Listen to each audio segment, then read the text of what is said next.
So, good evening. Unfortunately, the weather's been horrendous again, absolutely chucking down with rain, windy, and you can probably hear it creaking and whatever at the moment. But quite a while ago, I purchased a new product called the MovMax blade arm. And it is a suspension arm stabilizer. And if I bring it a little bit closer, you can see basically if you put a camera on there, it absorbs the bumps. It is designed for the DJI Pocket 3. You can put a GoPro on it, but solely it's designed for the Pocket 3 because obviously you can track with that and everything like that. So stick it on the side of your car, on the bonnet, on the boot, on one of the wings, door, or wherever you want to put it. And it's fully adjustable. You can move the arms and this bit around and everything like that. And it's so well made, but so cheap. It's with VAT, it's around about 160, 170 quid, which still sounds like a reasonable amount of money, but when you actually look at it, it's all machined aluminium. It's got a big air oil damper on the bottom. It's really, really well made. It's all bearings in there and everything like that. It's really, really nicely made. It's got a really good suction cup on the bottom, and it's just awesome. So to start off with, a lot of people I'd seen were basically putting the Pocket 3 just on the clip mount, which is basically gives you a 1/4 inch screw thread, and it's got two little plastic clips that clip onto the bottom of the camera and connect it. And that is, in my book, not secure. You know, basically, I've seen, I mean, at the end of the day, that's doing its job. It's taking away any vibrations and stuff like that away from it, but at the same time, if that came loose, or if you went over a really harsh bump and it bottomed out or whatever, you could lose the camera.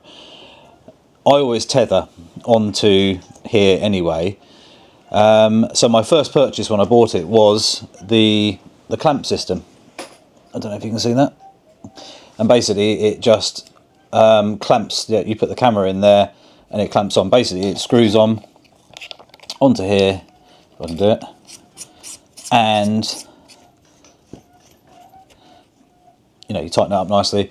Basically your camera is now clamped in there, it can't go anywhere, and you know, it's much more secure. You can still add a battery on the bottom, whatever, and you've also got here, which we can take off, is some counterweights. So obviously at the moment it's sitting there like that, but if I take one off, it's going to raise up, and if I do another one, it's going to raise up even more. So obviously depending on what you've got on there, you might need them as a counterweight. Right, so if anybody knows the car I drive, it's a very stiff, hard ride. It's got polybush suspension, harder shock absorbers that don't move very much anyway, so it is a much sportier ride than the average car, which is great for handling, great for the braking, great for acceleration, everything like that. It's wicked. Until you just until you decide you're going to stick something like this on the car, and we came into a problem straight away. And if I've got some footage, I'll stick it in here. Basically what happens is when you've got your camera mounted on the suction cup, for example, in fact I can actually suction it on here. And also you've got a little red marker on the suction here, so when you actually put it on to the thing there, you just pump it, which it's doing now, until that red line disappears. And then, I mean, I could lift up the whole, it's not going anywhere. Problem what I was getting was that was fine. So the camera was being suspended and it was being stabilised, so every time you went over bumps. But where my car's got polybush bushes, stiffer suspension, also high-end tyres which have got a stiffer sidewall as well, I was getting a little left and right, sort of backwards and forwards kind of jitters and, you know, vibrations.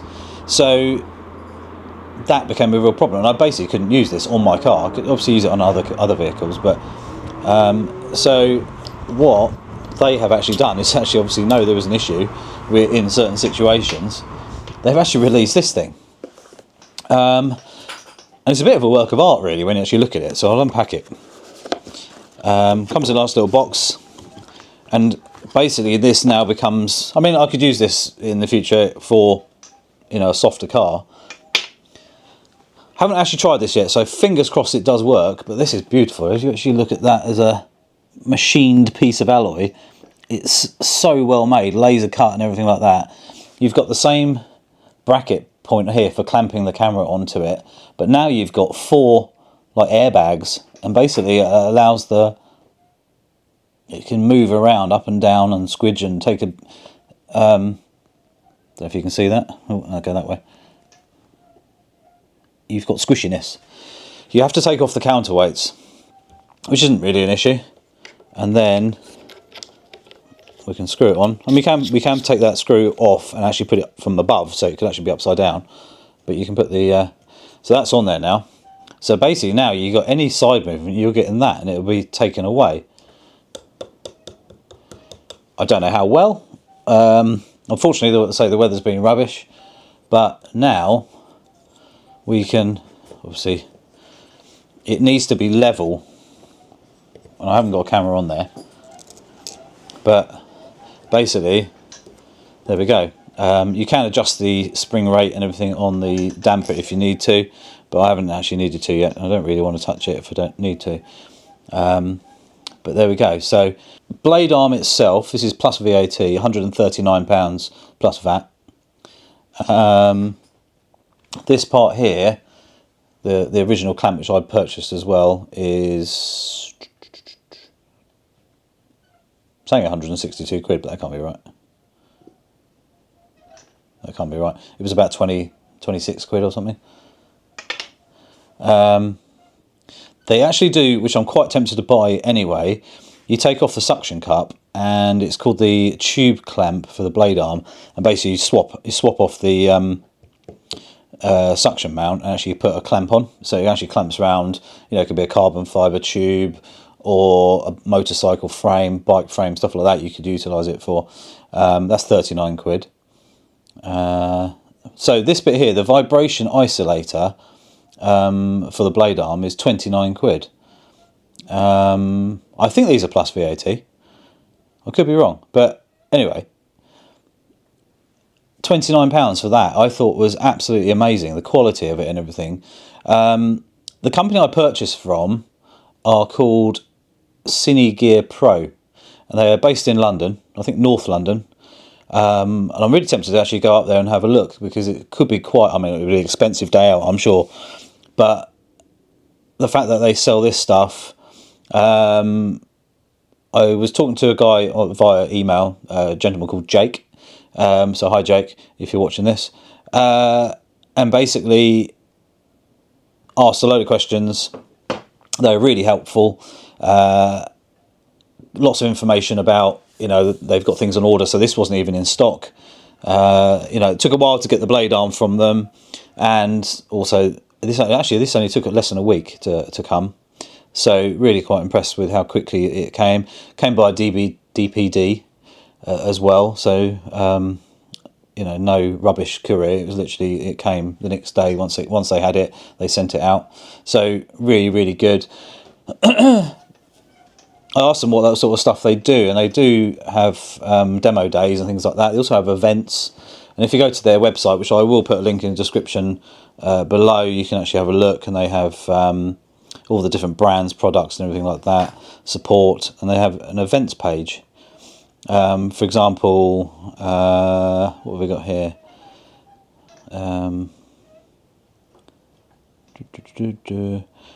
So, for example, BSC Expo 2024 International Event for Film. I don't know where it would be, if it's up at their place. Join us at the Expo. Oh, it's actually at the Expo. I read it out, didn't I? What an idiot. But they do demonstrations, I suppose, at events. But they also do have a part of the shop or whatever where they are. They do demonstrations and stuff there. So if you're really interested in something like the blade arm or higher end or anything above, you can go there. If they've got it in stock, I suppose they will give you a demonstration. But don't hold me to that 100%. Just send them an email, give them a call, But they've been really, really good to me so far, and they've been really helpful. Been really impressed by the service, and it was a company that I'd never ever heard of before because I wasn't really into film. So where I've been a photographer for many years, doing the odd little bit of videoing, one for obviously YouTube, and two, just random stuff, cool stuff. Now I'm doing more video because video has obviously become a lot more important down the line for advertising companies and doing reels and things like that for Instagram and for the websites and Facebook and YouTube and everything like that. You need the kit, and this is a really affordable way to get into it, because end of the day, with the Pocket 3 and its gimbal and everything like that, you've basically got a brilliant setup that you can put on the back of your car, the front of the car, wherever, and do rolling shots with a motorcycle, a car, and whatever.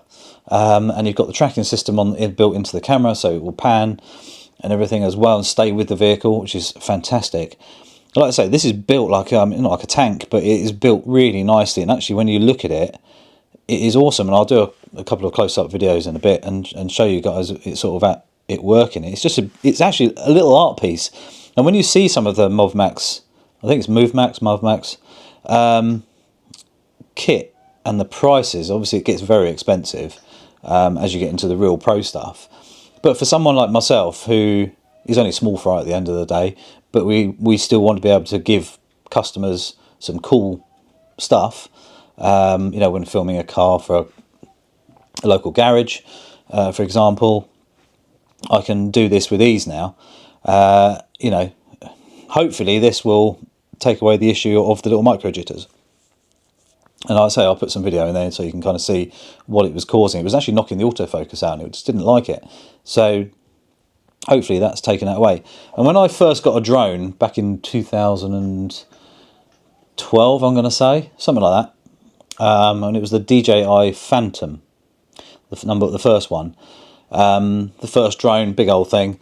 You didn't get a camera or anything on it, and you had to buy a very similar thing that you'd then stick a GoPro on, and that would take away any vibrations, and it worked quite well. Obviously drones today have come a long way, so I'm obviously using the Mini 4 Pro, and your footage is amazing.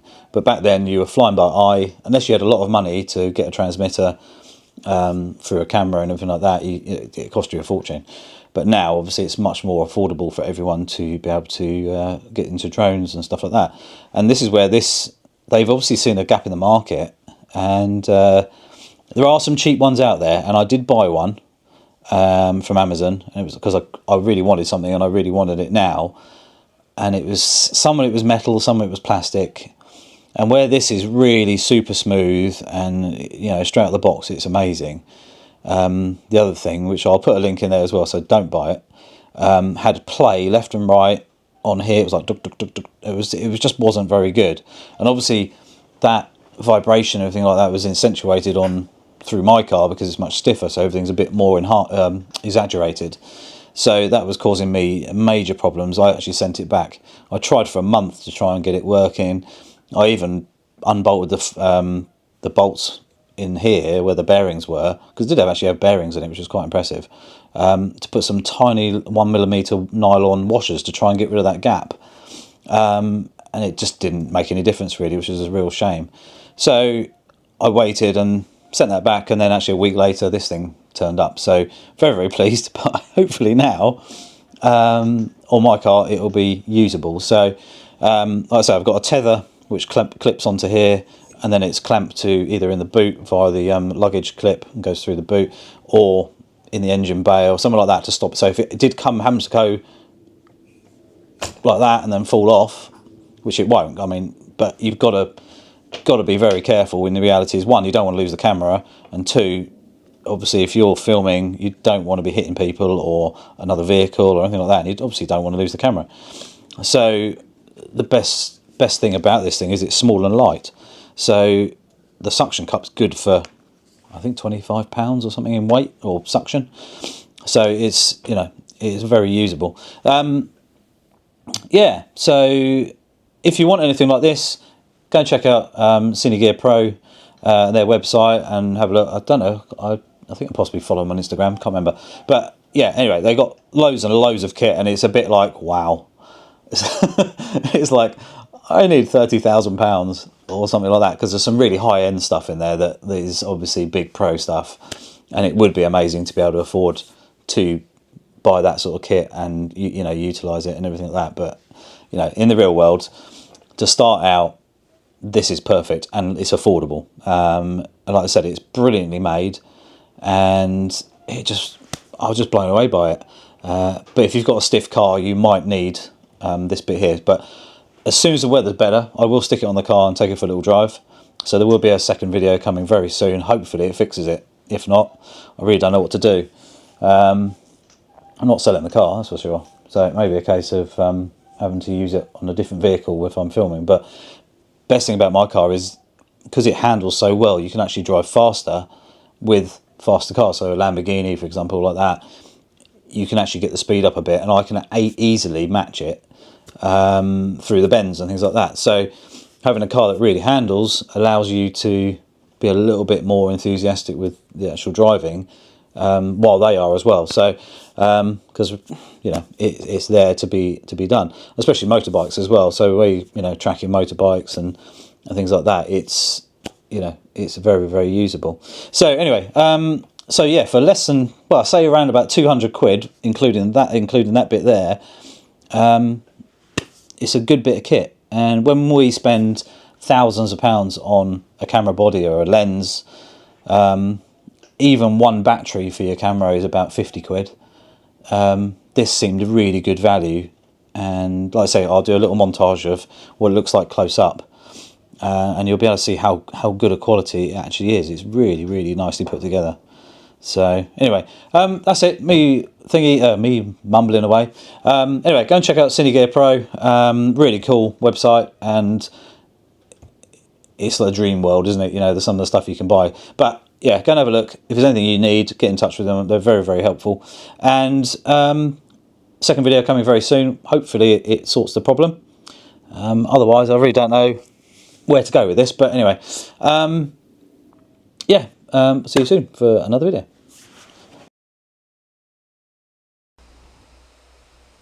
Right, so I thought I'd try it out today, and my friend Terry here is in his car, so using him as the lead, or the chase car. And to start off with, we thought, well, we'll do some speed ramps and things like that. And already I knew straight away that the vibration mount was helping a lot. And as you can see, straight over speed ramps, and you can see how much Terry's car is moving there. And obviously, imagine mine being much stiffer suspension, hardly really moving. So yeah, off we went down the back road here. This is in a fishing place where anglers go. So I have got ND filters and everything like that, but I didn't put them on. I literally just wanted to see how well this anti-vibration thing did, and so far so good. And this is the first time I've actually watched this, so I thought I'd do it with you, and we shall see how good it is. This road is a lot longer than I imagined or remember. But there we go. So over the last speed ramp, I think it was, but you can see it was a little bit of up and down. And as we come to the junction, so now we're onto the main roads now, so that's a relatively smooth road that was. So yeah, we're out onto the main road. So Terry's obviously following. You've got, with the Pocket 3, you've got the normal full wide angle view, but you've actually got 2 times cropping, so you can zoom in and get a slightly closer view, because he's obviously quite a long way away.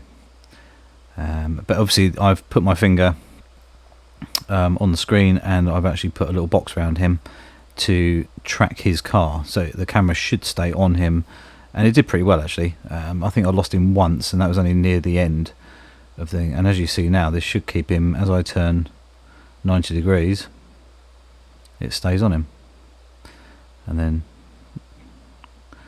get a nice close up of his nose. So that's just steam coming out the back of my car, actually. I just noticed that. And it's looking perfect.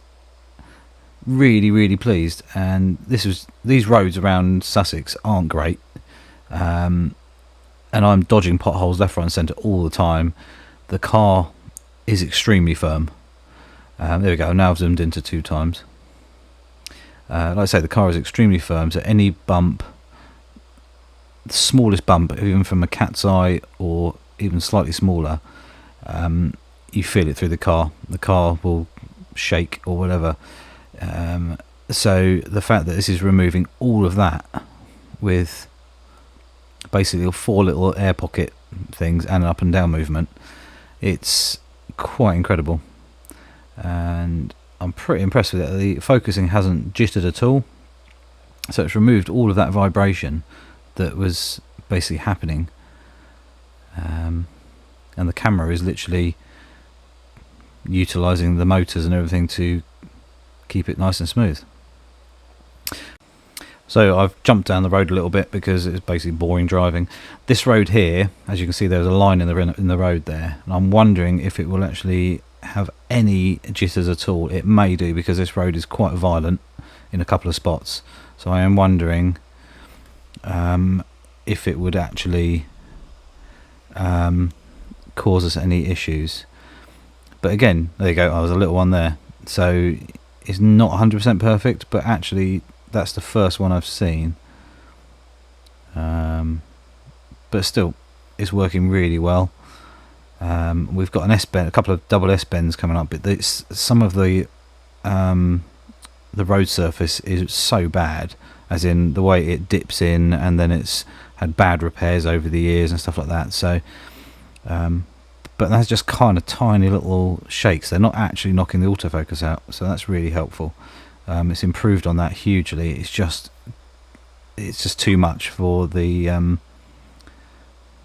way the system works, which is obviously not going to be 100%. I expect if I was on a nice smooth dual carriageway or something like that, it'd be absolutely amazing, but I'm still impressed by this. But you can see all the lines in the roads. Here we go into the S-bends, which is not great a surface either.